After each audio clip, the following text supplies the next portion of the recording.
The Vanishing in Black Hollow Ridge. Section 1. The post I never wanted to write. I've been lurking on this subreddit for years, reading all your theories, your armchair investigations, your deep dives into missing person cases that never made the news. I never thought I'd be the one writing something like this. My name's DaVinci Tells Stories. I'm not law enforcement, not a detective, just a freelance journalist who's always been drawn to stories that make people uncomfortable. Ghost towns, cold cases, forgotten communities. I've spent a decade writing about them. But this one, the one I'm about to share, it's different. It started with a missing hiker in the Appalachian Mountains, near a place locals call Black Hollow Ridge. The official report said it was just another case of a solo traveler getting lost in the woods. Happens all the time, right? One minute you're on a trail, the next, you're gone, swallowed by the green. But the thing is, this hiker, Daniel Rowe, wasn't the kind of guy who just wandered off. He was an experienced outdoorsman, 34 years old, former park volunteer, obsessed with topographic maps and weather tracking. He'd been hiking for years, same ridge, same routes. On October 12, 2021, he left his cabin around 8 a.m. for what was supposed to be a short solo trek up Black Hollow Ridge. He texted his sister at 8:17. "Signal's trash up here, but don't worry, I'll be back before dark." Same trail as last time. That was the last message anyone ever got from him. The next morning, his truck was still parked near the old fire tower access road. Engine off, windows fogged from the night dew. Search teams combed the ridge for 9 days. Dogs, drones, helicopters, nothing. Not a single boot print after the first half mile. No torn fabric, no broken branches, no scent trail. It was as if he had stepped off the map entirely. I wouldn't have gotten involved if not for the rumors that started floating around local forums.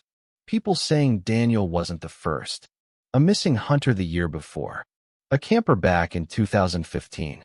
The stories all circled that same stretch of forest, a narrow gulch where GPS goes haywire and compasses spin. The official search was called off after 2 weeks. Presumed lost, they said. No signs of foul play. But a few locals told me off record that they'd seen strange lights in the ridge at night. Some heard screams. Others, music. One old man swore he saw a lantern flicker in the trees 2 nights after the search ended. I drove to Black Hollow myself that November. Cold air, dead leaves, frost creeping along the asphalt. I didn't know it then, but that drive would mark the start of a year that tore my life apart. This post isn't about ghosts or cryptids. It's about how people disappear and what happens to the ones who go looking for them. Section 2. The Town That Forgot.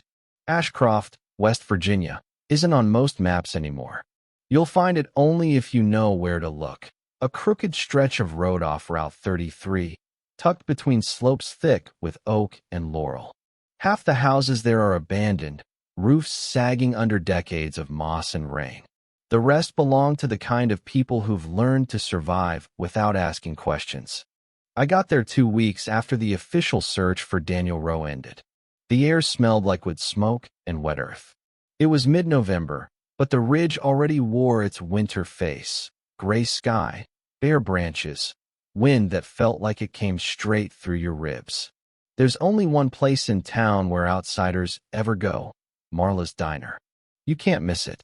The neon sign buzzes like it's shorting out, and the coffee tastes like it's been sitting on the burner since the 90s. But it's warm, and people talk, eventually. I slid into a booth and ordered black coffee. Marla herself, a short woman in her 60s with nicotine-stained fingers, gave me a look that said she already knew why I was there. "Press?" she asked flatly. "Freelance," I said, writing a piece about the missing hiker. She sighed through her nose. "Ain't no story left in that. He got lost. Happens every year." I told her I'd read reports saying the dogs lost Daniel's scent less than half a mile from the trailhead. Too soon for a simple disappearance.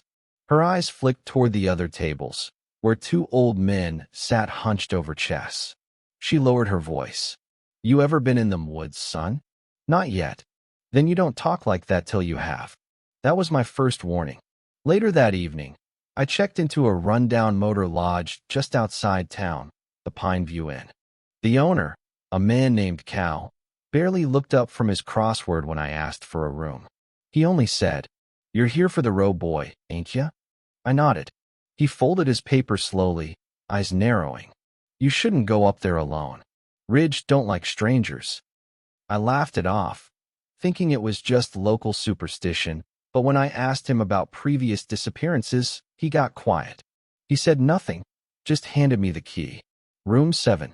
That night, I went over everything I had on Daniel's case. The police report was skeletal, a single-page summary, minimal witness info, and a vague map showing the last known location. But there was a note scribbled in the margin, not official, more like something from an officer's notebook. "Talk to Marla. She saw him day before." Mentioned someone following him. The next morning, I went back to the diner. Marla wasn't there, but one of the chess players from before was. He was in his 70s, thin as wire, with a patchy beard and cloudy blue eyes. He introduced himself as Emmett Weller, said he'd lived in Ashcroft since before the mines shut down. When I asked about Daniel, he leaned back and said, "You mean the boy with the green pack?" "Yeah. Saw him gassing up at the station that morning. Looked spooked. Kept checking the tree line like someone was watching him." I asked if he saw anyone else. He nodded slowly. "Yeah. Old truck. Black Chevy, late 90s. Parked by the trail turnoff for a good hour. Never saw who was in it. But when the search started, that truck was gone." It was the first real lead I'd heard, one that didn't appear in any official report. When I pressed for details, Emmett's hands started to tremble. "You don't get it," he muttered. "That ridge takes what it wants. Sometimes folks help it along." I asked what that meant, but he wouldn't look at me again. Just stared out the diner window toward the gray outline of the mountains. That evening, as the sun went down, I drove up to the old fire road myself. The trailhead was blocked by a rusted chain and a faded, "closed for maintenance" sign. The woods beyond looked impossibly dense, almost black. And just before I turned back, I noticed something, a set of fresh tire tracks in the mud, still wet from the rain. When I asked around later, nobody in town admitted to driving up there. I remember thinking, maybe that black Chevy was still somewhere in those trees. Section 3. The Fire Tower. I drove up the ridge the next morning, ignoring Cal's warning and the half-hearted, "Good luck," Marla muttered when I stopped for coffee. The road wound upward through fog that clung to the trees like smoke. It was the kind of silence that made you aware of your own heartbeat. No birds, no insects, just the crunch of gravel under my tires. The old fire tower sat near the ridge's peak, built back in the 1950s when the Forest Service still had staff stationed up here. It hadn't been used in decades. Locals said Daniel had been hiking toward it the day he vanished. According to the GPS data from his phone, the last ping before the signal dropped, he'd made it within a mile. The closer I got, the worse my phone reception became. Bars flickered, then died completely. Even my digital compass began glitching, spinning like it couldn't find north. I told myself it was just interference from iron in the soil, but deep down, it felt wrong. I parked my car at the end of the road and started on foot. The forest was damp and heavy with fog. The trail wound through skeletal trees and fallen branches, every sound absorbed by the mist. After about half an hour, I spotted the tower through the haze, a spindly silhouette of metal rising out of the tree-line. Up close, it looked ready to collapse. The bottom half was rusted through, steps missing or bent at odd angles. Still, someone had been there recently. I found boot prints in the mud, not mine, and a crumpled energy bar wrapper near the base. When I crouched to look closer, I noticed something half buried under leaves, a piece of torn nylon, dark green. Daniel's pack had been green. I pocketed it, feeling that strange mixture of hope and dread you get when the trail goes cold and then suddenly isn't. I climbed the tower, slowly, one hand on the railing in case the whole thing decided to give way. The fog thickened with altitude. About halfway up, I noticed the metal had fresh scratches, as if someone had grabbed on hard or been pulled. At the top, the observation platform was mostly intact. The air smelled like rust and wet wood. From up there, I could see the forest rolling endlessly in every direction, a gray-green ocean of mist and trees. But then I saw it, something that shouldn't have been there. On the floor of the platform was a folded piece of lined paper, pinned under a rock. The edges were soaked from rain, the ink smeared, but I could still read a few words. "Don't come looking. Not safe." It's in the rest was illegible. I stood there for a long time, listening. There was movement below, faint but distinct, like footsteps on wet leaves. I called out, "Hello." Nothing. Just wind threading through the trees. When I finally climbed down, the forest felt different, heavier somehow, like the air itself was watching. At the base of the tower, I noticed something else I hadn't seen before. A small pile of stones arranged in a triangle. 3 flat rocks, stacked deliberately, maybe a foot high.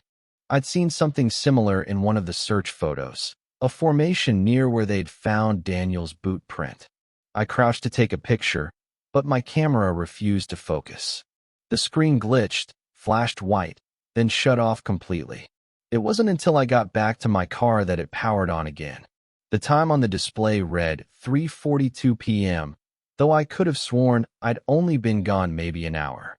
That night, as I sat in my motel room, I unfolded the piece of nylon again. Mud, pine needles, a faint smell of smoke. It matched the material from Daniel's hiking gear in the photos.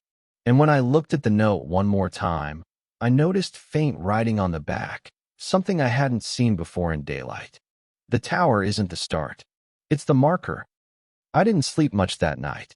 Every sound outside, the wind through the eaves, the creak of wood, made me think of that tower and the footsteps I'd heard that shouldn't have been there. Section 4. The marker. I woke up the next morning with a dull ache behind my eyes, that kind of fatigue that feels deeper than sleep can fix. The note from the fire tower sat on the desk beside my laptop, the words half-faded but burning holes in my mind. The tower isn't the start. It's the marker.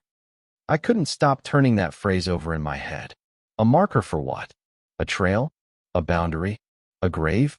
I pulled up satellite images of Black Hollow Ridge, comparing Daniel's route with the search grid used by authorities. The tower stood roughly in the center of the map, surrounded by a maze of gullies and creek beds. But then I noticed something strange. The 3 missing person cases I'd found while digging through old archives. One in 2015, one in 2019, and Daniel's in 2021, all vanished within a 2-mile radius of that same spot. 3 disappearances, 6 years apart. Same ridge, same silence. It didn't feel random. By noon, I was back on the trail, this time with better gear. Compass, GPS logger, a GoPro mounted to my pack. I told myself it was for documentation, but deep down I think I just wanted proof that I wasn't losing it. The woods were quieter than yesterday. The fog had lifted, but the air still had that heavy stillness that makes sound travel weird, like every twig snap echoed longer than it should. About half a mile past the fire road, I found the first marker. 3 flat stones stacked in a triangle, just like the one at the tower's base. But this one had something else, a carved symbol on the top stone. Faint, weathered, 2 intersecting lines inside a circle. It looked almost like a compass, but wrong. The lines didn't point north or south. They curved, as if drawn by someone guessing at geometry. I photographed it, then used my GPS to log the coordinates. About 100 yards further in, I found another, and another. 5 in total, forming a rough semicircle that led deeper into the woods, toward a part of the ridge not listed on any map I had. The ground sloped downward, and the trees grew denser, their roots like veins crawling over stone. It was getting darker, even though it was still early afternoon. At the 5th marker, I noticed something that made my skin crawl. Half buried under the leaves was a zipper pull, small, metal, engraved with a worn osprey logo. The same brand Daniel used for his backpack. It was old, weathered, but unmistakably his. I pocketed it and started marking the stones on my notepad. Each one seemed to align toward a central point, maybe half a mile ahead. I figured the marker in Daniel's note meant these weren't random. They were meant to lead somewhere. By the time I reached the sixth stone, the forest had gone dead quiet again. No wind, no birds, no distant hum of town life. Just that hollow stillness. That's when I heard it, a single click. Not a branch, not an animal. A mechanical click, like the sound of a camera shutter or a lighter being flicked open. It came from somewhere behind me. I spun around, scanning the trees. Nothing. Just endless trunks fading into fog. I told myself it was my GoPro glitching, maybe auto-recording. I reached up to check it, but the screen was frozen. The light was off. Dead battery. The click came again. Closer this time. I called out, "Hello." But the sound died before it went 10 feet. Then, as suddenly as it started, it stopped. The forest went back to silence. I don't know how long I stood there before I moved again, but by the time I did, my hands were shaking so hard I could barely hold the compass. I kept walking, faster now, following the stones. The trail ended at a small clearing surrounded by mountain laurel. In the center stood something I couldn't explain, a wooden post, maybe 6 feet tall, with a metal tag nailed to it. The tag was old, rusted, and blank, the numbers long corroded away. But the base of the post was surrounded by more stacked stones, forming a perfect circle. And carved into one of those stones, freshly, like someone had done it within days, was a single word. Roe. The E was shallow, like it had been carved quickly or interrupted. That was enough for me. I backed away, heart pounding, half expecting someone to step out from behind the trees. But no one did. When I made it back to my car, the sun was already setting. I checked my GPS log. The timestamps didn't make sense. Between my second and fifth waypoint, there was a 40-minute gap, a straight blank in the data, like the device had stopped tracking. That night, I tried to map the markers' positions on my laptop. They formed a shape, roughly triangular, but slightly warped, pointing toward the old mine shaft west of the ridge. The same one closed after a cave-in back in 1973. If the fire tower was the marker, then maybe the mine was the start. And whatever Daniel found out there, maybe that's where he went next. Section 5. The mouth of the mine. The next morning, the fog was back, thicker than ever, crawling down from the ridge like a living thing. I packed light, flashlight, notebook, recorder, and a small revolver I kept in the glove compartment. I'd never brought it on an assignment before, but something about this case made me uneasy in a way I couldn't explain. The old Ashcroft mine sat about 2 miles west of the fire tower. It had been shut down for nearly 50 years. After a collapse, trapped 12 miners underground. 9 were recovered. 3 never were. Locals say you can still hear them if you stand near the entrance long enough. The kind of folklore you grow up ignoring until you find yourself alone in the woods thinking about it. I parked where the road turned to mud and hiked the rest of the way. The trail curved around a ravine, littered with rusted machinery and half-buried cables. My boots sank into the wet ground with every step. I kept replaying Daniel's message in my mind. Same trail as last time. He must have come this way. After about 40 minutes, I saw it. A yawning hole in the hillside, half collapsed, framed by rotted timbers and creeping moss. The mine entrance. The air coming out of it was colder than the air outside, damp and metallic, like old coins in decay. I stood there for a long moment, listening, and then I saw footprints. Fresh ones. They led straight into the tunnel, clear, deep impressions in the mud. Not Daniel's. Too recent. I knelt down. The tread was from a heavy work boot, larger than mine. Whoever made them had been here within the last day or two. I called out, "Hello." But my voice came back twisted, broken into shards by the tunnel's echo. No answer. I switched on my flashlight and stepped inside.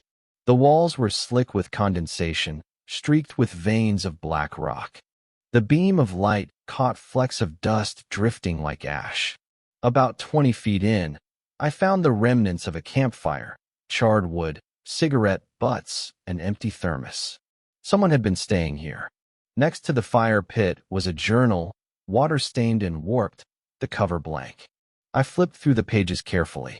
Most were ruined by dampness, but one sentence stood out, written in shaky, smeared pen. It keeps calling from the shaft. Don't go near the stones. No signature. No date. I stuffed the journal into my pack and moved deeper. The tunnel narrowed, forcing me to crouch. My flashlight flickered, the battery gauge still full, but the beam pulsing like it was fighting the dark. I heard water dripping somewhere ahead, a steady rhythm echoing off the walls. And then, a sound that froze me in place. A voice. Faint, low, impossible to locate. It sounded like a man calling from far away, a single word drawn out, almost swallowed by the echo. Help. I strained to listen. Again, faint but real. Help me. My throat went dry. Daniel. I called, voice cracking. Nothing. Just the sound of my own breathing. I edged forward another 10 feet and found the shaft. A vertical drop fenced by rusted wire. The air rising from below was freezing. I shined my light down, but the beam disappeared into darkness before it hit bottom. Something glinted near the edge. I reached down and picked it up, a metal carabiner, scratched and dull. It was engraved with initials, D. R. Daniel Rowe. I backed away fast, nearly tripping over a loose stone. The moment I turned toward the exit, the air changed, a faint vibration, like a low hum rising from the rock itself. It wasn't sound so much as a feeling in my chest, like standing too close to heavy machinery. I didn't wait to find out what it was. I ran. By the time I stumbled out into daylight, the fog had lifted, but my hands were shaking so hard I could barely start the car. I drove straight back to town, every shadow in the trees feeling like it was watching me. At the motel, I laid everything out on the bed. The journal, the carabiner, the torn nylon, the note. Each piece made sense on its own, but together, they didn't add up. Daniel had been at the mine. Someone else had been there after him. And whoever wrote that journal warning, "Don't go near the stones," knew more than anyone had admitted. That night, I couldn't sleep. Around 2 a.m., I heard footsteps outside my room, slow, deliberate, stopping right outside my door. When I got up and looked through the peephole, the hallway was empty. But on the ground just outside, there was something new. A triangle of 3 small stones, stacked neatly. Section 6. The Visitor. I didn't sleep at all that night. Every creak of the floorboards, every gust of wind against the window, it all sounded like footsteps. I kept staring at that little stack of stones outside my motel door, wondering how the hell someone had gotten that close without me hearing. When dawn finally came, I went straight to the front desk. The motel owner, Mrs. Callahan, looked up from her crossword as I approached. Late 60s, soft Appalachian drawl, the kind of person who knows more than she says. "Morning," she said, smiling faintly. "You look like you've seen a ghost." I showed her a photo of the stones on my phone. "Anyone been around my room last night?" Her smile faded. "You mean other than you?" "No. Someone left that outside my door. 3 stones stacked. You seen anyone wandering around?" She hesitated, just for a second, but I caught it. Then she sighed and leaned over the counter. "Mr. Mercer, you've been asking questions round here that don't need asking. You're digging in the wrong kind of dirt." "What's that supposed to mean?" She nodded toward the window, where the fog was already rolling in again. "Black Hollow's not a place for outsiders. Folks around here got long memories and short tempers. Best you finish your business and head home." I pressed her. "You knew Daniel Rowe, didn't you?" That got a reaction. Her lips tightened, her eyes darting to the hallway behind me. "I knew of him. Stayed here a few times before he went missing. Nice enough fella. Always took the same room, 12. My stomach dropped. I was in room 12. "Did he leave anything behind?" I asked. She hesitated again, then reached under the counter and pulled out a small metal key attached to a faded tag. He mailed this to himself. Came about a week after he disappeared. No return address. I kept it in case the police ever came back. The tag read, Tower Locker 3B. I felt my pulse quicken. The fire tower again. Do you mind if I take it? She interrupted quietly. And when you're done, leave the key on the desk. Don't bring it back. Before I could thank her, the bell over the door jingled. A man stepped inside. Tall, work boots, flannel jacket, hood up. He didn't look at either of us, just walked past toward the vending machine. But as I turned to leave, I caught his reflection in the glass. He was watching me. I drove straight up to the fire tower, keeping one eye on my rear view the whole way. A silver pickup tailed me for nearly half the drive, never close enough to make out the plate. When I pulled over to check, it slowed too, then turned off down a dirt road. By the time I reached the tower, the sun was low, bleeding orange through the trees. The structure loomed over the ridge like a skeleton, creaking in the wind. I climbed the steps 2 at a time, heart hammering. Locker 3B was bolted to the wall on the top level, rusted but still locked. The key turned smoothly. Inside was a plastic envelope, sealed, water-resistant, labeled with a date. October 10th, 2021. 2 days before Daniel vanished. Inside were 3 items. A folded map of Black Hollow Ridge, hand-marked in red. A disposable camera. And a small, dirt-stained note that simply read, If anyone finds this, don't trust the locals. They know. I pocketed the note and unfolded the map.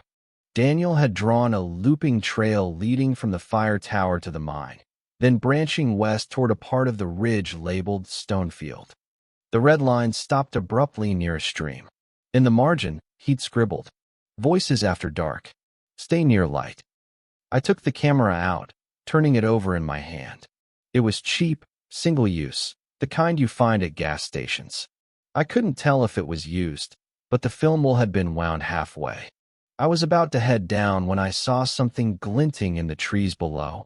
A reflection, maybe binoculars catching the light. Someone was down there, watching the tower. I froze, squinting through the railing. The shape moved, just slightly, and then the flash of light was gone. I waited another few seconds, heart pounding, before hurrying down the steps and into my car. When I reached the motel, Mrs. Callahan was gone. The front office light was off, but taped to my door was another note, written on the motel's letterhead. You should have left when you had the chance. No signature. Inside the room, everything looked untouched, except for the small triangle of stones on the nightstand. This time, there were 4. Section 7. The tape and the trail. I spent the morning at a tiny photo lab in Ashcroft, fumbling with the disposable camera I'd retrieved from Locker 3B. The guy behind the counter, a young man with a hoodie pulled low over his face, didn't ask questions. Probably the only person in town who didn't. I didn't breathe until the first developed photo slid out. It was Daniel, not smiling, not looking at the camera, just standing near the fire tower, staring at the ridge. His eyes were wide, alert, and terrified. Behind him, the tree line seemed unnaturally dark, almost black, though it was mid-morning. The next few photos were worse. One showed the stacked stone markers from the ridge, 5, 6, 7, each leading deeper into the forest. Another had something partially visible in the shadows, a human figure, blurred, crouched behind a tree. Too far to identify. The last image was a close-up of a carved symbol on one of the stones, the same circle with intersecting lines I'd seen on the trail. I felt a cold pit open in my stomach. Whoever had taken the photos, or left the markers, had been there before Daniel. Or maybe Daniel had seen them. The map Daniel had left in the locker gave me the next clue, Stonefield. I'd never heard of it. Not in any official maps, not on satellite images, not in the local archives. But judging by the way Daniel had drawn it, it was somewhere beyond the ridge, past the old mine and the creek, deeper into the forest than anyone went without reason. I packed my gear for another hike. GPS, flashlight, extra batteries, recorder, rope, and a small first aid kit. My revolver stayed tucked in the belt. I didn't want to think about who might be out there, but I had to. The hike to the ridge's western edge was slow, steep, and unforgiving. Half the trail had disappeared under fallen leaves. Some of the markers were barely visible. I had to rely on Daniel's map, the photographs, and my memory from the previous trip. About 3 hours in, I saw the first anomaly. A pile of stones arranged in a perfect circle, larger than the others. In the center, a rusted tin can, empty, but recently moved. My heart started racing. Then I noticed the carvings on the surrounding stones. Symbols, letters, shapes, all faintly etched into the gray rock. One of them looked familiar, a small D.R., Daniel Rose initials. I took a photo and kept moving, following the map toward where Stonefield was supposed to be. The forest grew darker, not just because of the late afternoon, but because the trees thickened and blocked the sunlight. Every sound was amplified, my boots crunching over twigs, water dripping from the canopy, distant crows cawing. Then I heard it, a low humming. Not like a machine, not like wind. Something vibrating through the air, almost alive. It came from deeper in the ridge. I froze. My flashlight swept the trees, but I couldn't see anything. I didn't move for what felt like minutes, listening to my own heartbeat in the quiet. Finally, I pressed on. And then I saw it. A clearing, smaller than I expected, tucked into a fold of the ridge. The ground was bare dirt, almost unnaturally so, surrounded by thick laurel and oak. In the center, another stack of stones, but this one was massive, nearly chest-high, arranged in a rough spiral. And then I noticed the footprints. 2 sets, muddy, large, coming from the trees, heading straight for the spiral, then vanishing. I checked my GPS. Daniel's map indicated this had to be Stonefield. And that's when I heard it. The first human voice since I started the trail. You shouldn't be here. I spun around, flashlight swinging wildly. Nothing. Just the trees, swaying slightly, shadows stretching in impossible directions. I felt something brush against my arm. Nothing tangible, but enough to make me stumble. My skin crawled, my heart racing, and my mind screaming at me to leave. But I didn't. Because now I knew Daniel hadn't vanished by accident. Someone had been waiting for him here. And maybe, if I wasn't careful, they were still waiting. Section 8. The Spiral.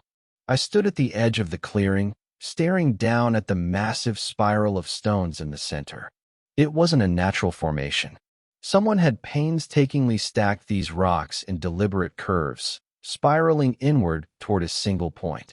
Each stone looked carefully chosen, some flat, some jagged, all heavy enough that you couldn't have moved them alone. The ground inside the spiral was bare, trampled, and smelled faintly of smoke. Whoever had been here had sat, or stood, or performed something ritualistic, maybe, or simply methodical. I stepped closer, my boots crunching on dirt. At the center of the spiral lay something that made my stomach drop. Another scrap of nylon, like Daniel's pack, and a small metal tag, stamped faintly with letters, DR. The pulse in my veins raced. This wasn't chance. Daniel had been here, or someone had been leaving clues for him, or to warn others. I circled the spiral slowly, flashlights sweeping across the stones. Then I noticed marks along the outer rocks, scratches, almost like they had been carved by a knife or a rock. When I traced them with my fingers, they formed a series of letters and numbers, barely legible. 3 times -7V -19. I took a photo and noted the GPS coordinates. Whatever it meant, it wasn't random. Then movement in the trees. I froze. A shadow detached itself from the edge of the clearing, tall, thin, wearing a dark jacket and hood. No face visible. I shined my flashlight, but they didn't move or speak, just stared from the treeline. My first instinct was to run, but something in me, fear or curiosity, I don't know which, rooted me to the spot. Then the figure turned and disappeared, moving silently between the trees. I stepped carefully around the spiral, following the direction the figure had gone. The forest was almost unnaturally quiet. The wind had stopped, the birds gone, even the distant hum of the town vanished. My every movement felt like it was being tracked. And then I saw it, a small wooden sign, half buried in the underbrush. The letters were faintly carved, almost eroded. "Keep off the path." Beneath it, I noticed more footprints, smaller than mine, heading deeper into the ridge. Whoever had been here wasn't done. I followed them, trying to keep the spiral in sight. About 50 feet further, I found a pile of stones arranged in a line, like a crude arrow pointing toward the creek Daniel had marked on the map. I stopped. My hands were shaking. Somewhere nearby, I heard whispering, soft and quick, unintelligible, but definitely human. I didn't call out. I didn't dare. I turned back to the spiral one last time. The scrap of nylon and the metal tag were gone. Someone had taken them. I realized then, I wasn't the first one to follow the trail. And whoever else was out there wasn't just observing. They were manipulating it, leaving and taking clues as they saw fit. By the time I made it back to my car, the sun had dipped below the horizon. Shadows spilled across the ridge like liquid. Every rustle of leaves, every distant snap of a branch felt deliberate, as if the forest itself were being used as a tool to watch me. I drove back to the motel, my mind spinning. I'd discovered something. The spiral wasn't random, the markers weren't random, and Daniel hadn't disappeared by accident. But I had no idea who was controlling it. And more importantly, whether I'd already been noticed. When I got to the room, the triangle of stones on the nightstand had multiplied again. This time, there were 5 stones, arranged in a shape that made no sense to me. I didn't sleep. I couldn't. I realized, for the first time, that Stonefield wasn't just a place, it was a system. Someone had been using the ridge for years, tracking movements, leaving signals, controlling what people saw, and Daniel had stumbled right into it. And now, so had I. Section 9, the signal.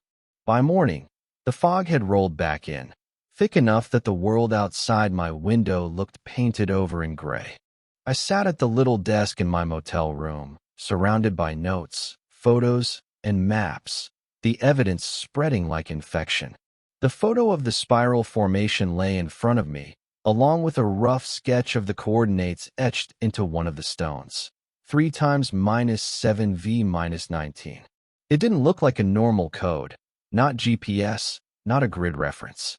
But when I overlaid the symbols onto Daniel's map, something clicked. Each group, 3X, 7V, 19, matched the numbered sectors used by mine surveyors decades ago. They weren't coordinates, they were tunnel designations. The spiral wasn't random. It was a map, marking something underground. I pulled out Daniel's old map again, the one from Locker 3B. His trail through Black Hollow Ridge ended just before the mine, but if my reading was right, the spiral pointed to a section called Sector 19, deep below the closed shaft where the collapse happened in 1973. That's when I realized Daniel had been trying to reach whatever was down there. I started to connect the photos, notes, and recordings I'd made. In the background of one audio clip from the ridge, I caught a faint pulse, rhythmic, steady, almost electronic. At first, I thought it was interference from my recorder, but when I amplified it, it formed a repeating pattern. 3 short pulses, 2 long, 1 short, a code, Morse maybe. I checked, it didn't translate cleanly to letters, but the rhythm matched radio beacon intervals. Something, or someone, out there was broadcasting a signal. I drove out of Ashcroft around noon, following the ridge road toward the old ranger station. The air felt heavier the higher I went. Cell service died halfway up. My GPS glitched again, freezing, then rebooting with new coordinates that didn't match where I was. When I reached the pull-off by the Tower Trail, I noticed a truck parked there, old, silver, dust-caked. The same one I'd seen following me 2 days earlier. No one inside. Engine cold, but the hood was warm. I climbed out of my car, grabbed my recorder, and called out. Nothing. I checked the trees, quiet. Just the steady drip of melting frost, and that low, unnatural silence that always seemed to settle before something bad happened. On instinct, I flipped the recorder back on. The same faint pulse filled my headphones. 3 short, 2 long, 1 short, but stronger now. I turned slowly, sweeping the area. The sound peaked near the tree-line, then faded again. Something was transmitting from the woods. I pushed through the underbrush, following the signal. After about 20 yards, I saw something partially buried under the leaves, a metal box, about the size of a lunch pail, attached to a small antenna. It was old, military-grade, painted olive green. The tag on the side read, "Property of U.S. Forestry Service, Experimental Unit 19. My stomach turned cold. Unit 19. The same number carved into the spiral. When I flipped the latch, the box clicked, and the pulsing stopped. Inside was a small cassette tape, labeled in fading ink. Row 3, 10/11. Row. Daniel's name. The date. 1 day before he disappeared. My hands were shaking as I drove back to the motel. I didn't even realize until I pulled into the lot that Mrs. Callahan's car was gone again, and the front office was dark. I locked my door, pulled the shades tight, and slid the cassette into my old handheld player. The tape hissed. Then Daniel's voice, shaky, low, terrified. "If you found this, turn back. The ridge isn't empty. They're using it. The lights, the markers, it's all part of a system. The spiral's not what it looks like. It's tracking us." A pause, rustling, then a second voice, deeper, calm, close enough to the mic that it felt like it was breathing in my ear. "He told you not to come here." The tape ended with a sharp click. I just sat there for a long time, staring at the player, the fog pressing against the window like it wanted in. Someone had been using the ridge to track people. Maybe through signals, maybe through old mining equipment, maybe something else entirely.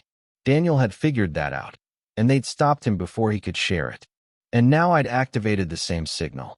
Whatever was listening then was listening again now. Section 10, The Descent. I didn't sleep that night. The tape kept replaying in my head, Daniel's voice trembling in warning. Every creak in the motel, every shadow on the wall, felt like it belonged to someone, or something, waiting for me. By first light, I had made my decision. I was going into the mine. I packed heavy, rope, flashlight, backup batteries, gloves, and a dust mask. I brought the recorder, the cassette, Daniel's map, and the small bag of his remnants, the torn nylon, the metal tag, the carabiner. Each piece felt like a breadcrumb left for me, or a trap. The mine entrance was worse than I remembered. The timbers had rotted further, partially collapsed, and the hole yawned like a dark mouth. My flashlight caught old warning signs half covered in moss. Abandoned shaft. Enter at your own risk. I anchored my rope to a stout tree nearby, checked my harness, and lowered myself into the darkness. The cold air hit me immediately, carrying the scent of wet rock and decay. My boots clattered against stones, echoing down the shaft. After a few feet, the rope hit a ledge. I paused, letting my eyes adjust. The beam of my flashlight revealed narrow passageways, carved into the mountain decades ago, intersecting like a maze. Some tunnels had collapsed entirely, leaving jagged edges and heaps of rubble. I kept moving slowly, tracing Daniel's map in my mind. The spiral markings, the carved symbols, the coordinates from the cassette, all pointed towards Sector 19, deeper into the heart of the ridge. Halfway down, I found it, a small chamber, barely large enough to stand in. Inside, the walls were scratched with symbols, the same circles with intersecting lines I'd seen on the spiral stones. And along the floor were footprints, fresh, muddy, larger than mine, leading deeper into the passage. Then I saw it, a rope ladder, frayed but intact, disappearing into another tunnel below. Someone had gone before me. Daniel, or whoever had taken him. I descended carefully, each step sending clouds of dust into the stagnant air. The farther down I went, the colder it became. My breath came in clouds, each exhale echoing off the stone. I kept my hand on the wall, tracing the symbols with my fingers. They felt deliberate, carved with precision, warnings, directions, or part of a pattern I couldn't yet understand. After what felt like an eternity, I reached the bottom. My flashlight beam swept across a large chamber, the size of a small gymnasium. And there, in the center, was evidence that made my stomach drop. Several sleeping mats, used, flattened recently. A small, charred campfire in a metal basin. And scattered around, personal items, a green carabiner, a torn piece of nylon, and a crumpled piece of paper, all Daniel's. It hit me. He had been kept here, or had fled here, trying to escape. Then I heard it, a whisper, soft and deliberate, coming from the far end of the chamber. You shouldn't have come. My heart stopped. I swung the flashlight toward the sound. Shadows moved along the far wall, indistinct but humanoid. I realized, for the first time, that whoever or whatever controlled the spiral and markers was still here. Watching, waiting. I didn't know if I was alone or if Daniel still was. But I knew one thing. I had crossed the line. And whatever lived in the depths of Sector 19 knew it. Section 11. The chamber. I stood in the dim light of my flashlight, staring at the chamber in front of me. The air was thick, damp, and smelled of smoke and old rock. Shadows clung to every corner, moving as if the walls themselves were alive. The center of the chamber was a small circle of dirt, scorched from repeated fires. Around it lay scattered items, Daniel's torn nylon, the green carabiner, and a metal tag. But there were other items too, a worn boot, a cracked water bottle, a frayed rope, and scraps of clothing. None were mine. It was immediately clear Daniel wasn't the first. I moved closer, taking photographs. Some of the scraps had initials scratched into them, faded, M, T, S, L, B, C, names I didn't recognize. Evidence of people who had gone missing years ago, their paths converging here in this hidden chamber deep inside the ridge. The walls were lined with more symbols, the same circles with intersecting lines I'd seen on the spiral and the stones. Some were painted in dark red, almost like dried blood. Others were carved with precision. It wasn't just decoration, it was a language, a system. I moved to the far side of the chamber, my flashlight beam catching a small wooden crate, partially hidden behind loose rocks. Inside, I found a stack of papers, brittle and yellowed. The first one I picked up was a log, detailing the movements of the people who had disappeared, names, dates, times, and last known locations. One entry was highlighted, written in a shaky hand. Roe Daniel, October 12, 2021. Left the fire tower. Followed the spiral. Last seen in Sector 19. I flipped through more pages, dozens of names spanning decades. Each one meticulously tracked. Whoever was behind this had been monitoring people in the ridge for years. Then I noticed something chilling, small surveillance devices, hidden among the stones and debris.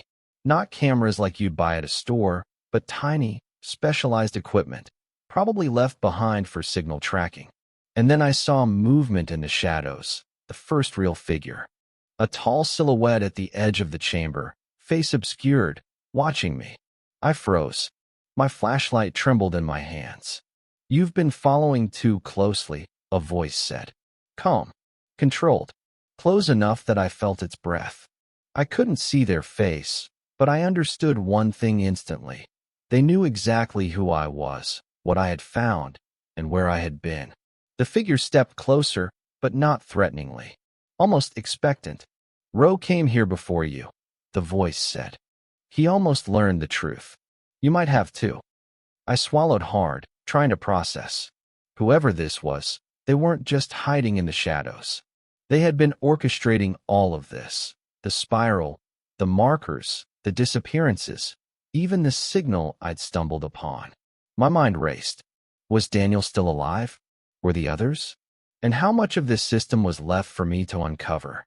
The figure moved closer to one of the walls, pointing at a cluster of symbols carved deeply into the stone. It's all here, they said. The path, the markers, the spiral. You just have to follow it carefully, or you'll be next. I realized then that this wasn't just a place. It was a map and a warning, a meticulously designed system meant to track, control, and perhaps even trap those who wandered too far. And whoever was behind it, whoever had been monitoring Daniel, was still very much in control. I had to make a choice: turn back and risk leaving the answers behind, or follow the trail further into the ridge, deeper into the unknown. I tightened my grip on the flashlight. I had come too far to turn back now. Section 12, the hidden passage. The shadow in the chamber didn't move after speaking. I stayed frozen, flashlight steady, heart hammering in my chest. The figure didn't approach, didn't threaten. They simply nodded toward the far wall and disappeared back into darkness before I could react. I walked closer to where they had pointed. My light swept across the carved symbols, each circle and line forming a pattern I still couldn't fully interpret. Then I noticed a faint seam in the stone wall, a vertical crack, almost invisible, running from floor to ceiling. My hands shook as I pressed against it. The wall moved slightly. A hidden passage. I took a deep breath, anchoring myself to reality. This was it, the next step. Whoever had been orchestrating the spiral, the markers, and Daniel's disappearance had left a way in. And Daniel had been here. Maybe still was. I crawled through the narrow opening. The air was colder here, damp and musty, carrying the faintest trace of smoke. My flashlight revealed a tunnel carved roughly into the rock. The walls were etched with symbols, more of the same circular markings, repeated in sequences, some fresh, some weathered. Footprints littered the dirt floor, small and large, some old, some unmistakably recent. Someone had walked this path, maybe Daniel, maybe the person who had followed him. The tunnel widened after about 20 feet, opening into a small cavern, barely tall enough to stand. There, I saw something that made my stomach tighten: a makeshift camp, a thin sleeping mat, an empty thermos, and Daniel's backpack, torn but unmistakable. I rushed forward, voice trembling. Daniel. No response. Just the echo of my own words. On a small rock beside the mat, I found a journal, similar to the one Daniel had left in the mine. I opened it carefully. The entries were erratic, written in a rushed hand. They are everywhere. Watching the spiral. Markers move daily. I'm hiding in the hidden passage. If you find this, trust no one. Only follow the stones. The last entry was smeared with dirt and what looked like dried blood. I hear them coming. I must go deeper. Sector 19 isn't the end. My pulse raced. Daniel had survived this long, hiding in the tunnels. But the person, or people, controlling the ridge had been closing in. I continued through the tunnel, flashlight beam bouncing off wet stone. The passage twisted downward, spiraling deeper. Small markers, stacked stones, scratches in the walls, guided the way. Whoever had set this up had mapped the underground network meticulously. At the end of the passage, the tunnel opened into a larger chamber, the walls lined with rusted pipes and old mining equipment. And there, on a wooden table, lay more evidence of Daniel's struggle: torn clothing, a water bottle, and a small metal key, engraved with 3C, another marker in this system.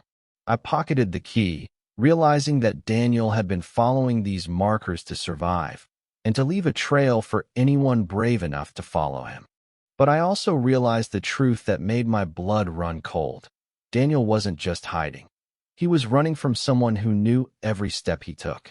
The spiral, the symbols, the hidden passage, it was all part of a system designed to trap people in the ridge. And now, I was part of it. I had to go further. I had to follow the trail, deeper into the darkness, if I wanted to find Daniel, and maybe escape alive myself. Section 13, the sector below. I descended further into the hidden passage, the walls closing in around me. The air was damp and thick, carrying the scent of mold, rust, and something metallic I couldn't place. My flashlight's beam cut through the darkness, revealing the jagged walls and worn footprints etched into the dirt. At the bottom, the tunnel opened into a vast chamber, far larger than any natural cave should have been. Mining equipment littered the space, rusted carts, broken tracks, collapsed beams. But scattered among the debris were signs of recent human activity. Piles of stones arranged in spirals, symbols scratched into the walls, and makeshift living spaces, mats, blankets, water bottles, all indicated someone had been here for weeks, maybe months. And then I saw it, a wall covered in photographs. Each one was pinned or taped carefully. Missing persons, hikers, campers, and some local kids who had wandered too far into the mountains. Many faces I recognized from old news reports. And in the corner of one photo, partially obscured, was Daniel Rowe. My stomach dropped. This wasn't just a hiding place. This was a tracking system, a gallery of people the person controlling the ridge had been monitoring. A sound echoed through the chamber, a slow, deliberate footstep. I spun, flashlight sweeping across the shadows. You made it further than I expected. The voice was calm, measured male. Somewhere behind the stacked stones, a figure stepped into the dim light. He was tall, thin, wearing a dark jacket and a hood, face shadowed. I couldn't see him clearly, but his presence was suffocating. I see you've found the markers, he continued. The spiral, the stones, the tunnels, you're a careful one. But careful won't save you here. I raised my flashlight and my voice shook. Where's Daniel? What have you done with him? The figure paused, tilting his head. Daniel made a mistake. He thought he could escape the system. He's still here somewhere. But the ridge takes care of its own. It watches, it waits, and it decides. He stepped closer, hands relaxed at his sides. You've been following the trail. You've seen what others never survive long enough to witness. But now you understand. This isn't just a place. It's a mechanism.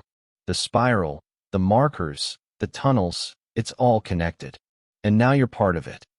My heart pounded. Every step I'd taken, every clue I'd found, had led me here. And now I was standing in the center of the operation, facing the person who had orchestrated Daniel's disappearance. The one controlling every stone, every symbol, every signal in Black Hollow Ridge. I realized then that finding Daniel wasn't enough.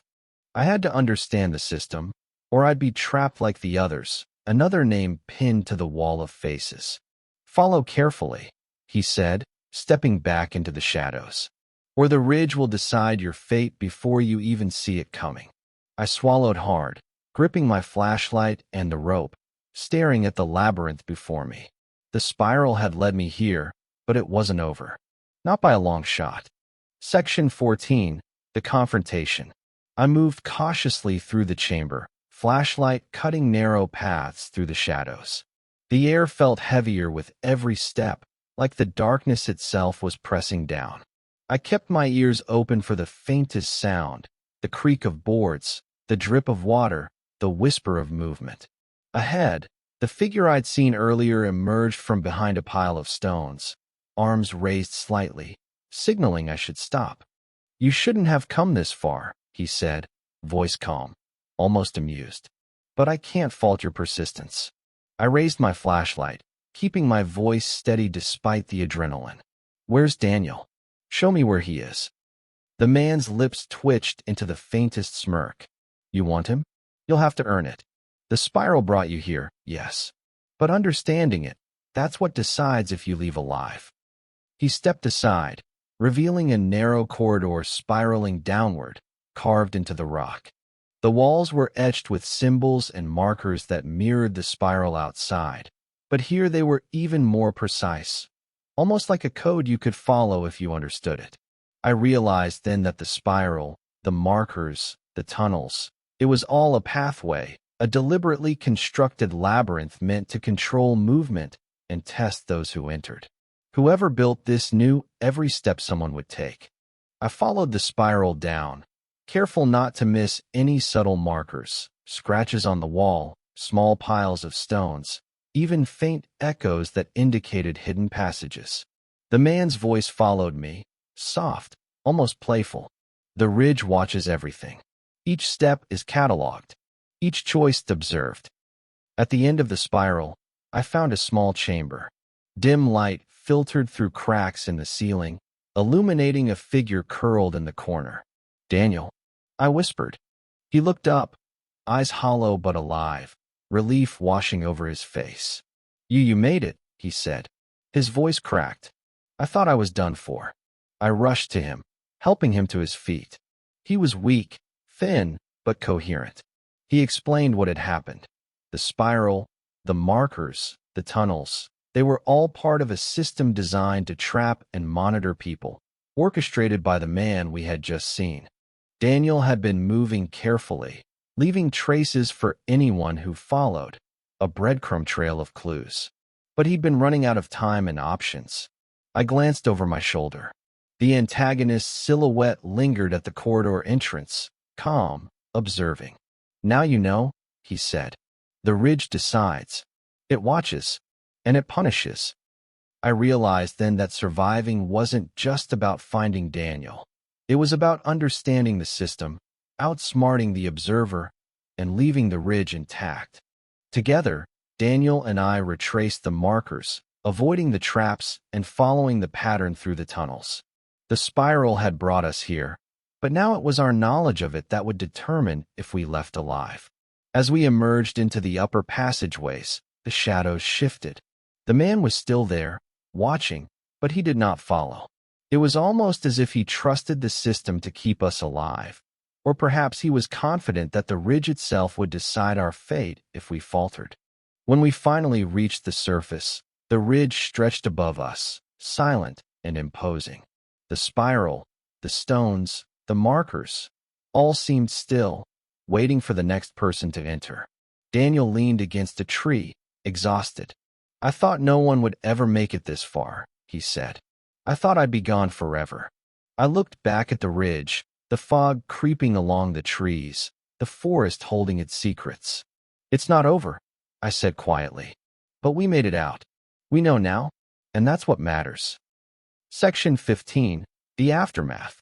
The morning air was sharp and cold as Daniel and I made our way back down the ridge. The fog clung stubbornly to the treetops, curling around branches like ghostly fingers. Each step felt heavy, not from exhaustion, but from the knowledge of what we'd seen, what we'd survived. We didn't speak much at first. The silence between us was filled with unspoken understanding. We had been inside something alive, something meticulous and patient, and we had escaped. But the ridge had not let go of us entirely. Back in Ashcroft, the town seemed normal. Children walking to school, cars rumbling over potholes, the distant crow of crows. But I knew the truth. Black Hollow Ridge wasn't just a forest or a series of abandoned mines. It was a system, a network, a trap, and someone, or something, had been orchestrating it for decades. I handed all of Daniel's journals, the photos, the tape, and the map over to the local authorities, hoping they could make sense of it. But deep down, I knew that the spiral system was far beyond any official understanding. It was precise, adaptive, and relentless. The antagonist, whoever he truly was, had designed it to watch, to test, to control, and to survive in ways no one else could. Daniel and I sat quietly in my car that evening, watching the ridge in the distance. "Do you think anyone else will find it?" he asked, voice low. I thought about the stones, the spirals, the symbols, the hidden passages, the signals, the entire system. "Maybe," I said, "but they won't know what they're getting into. The ridge chooses who it lets leave and who it keeps." Daniel shivered. I thought I understood it, but I don't. "It's like it's alive."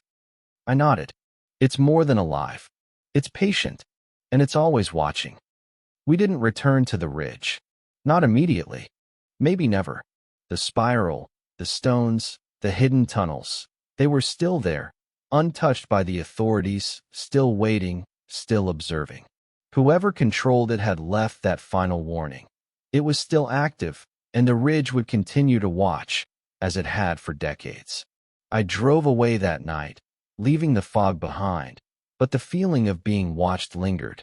Every shadow in the trees, every rustle of leaves on the edge of the road, reminded me that Black Hollow Ridge was not done with us, or anyone else curious enough to follow its spiral. Some mysteries are meant to be survived, not solved. And some places, like the ridge, are never truly abandoned. The spiral waits, the ridge watches, and the system decides.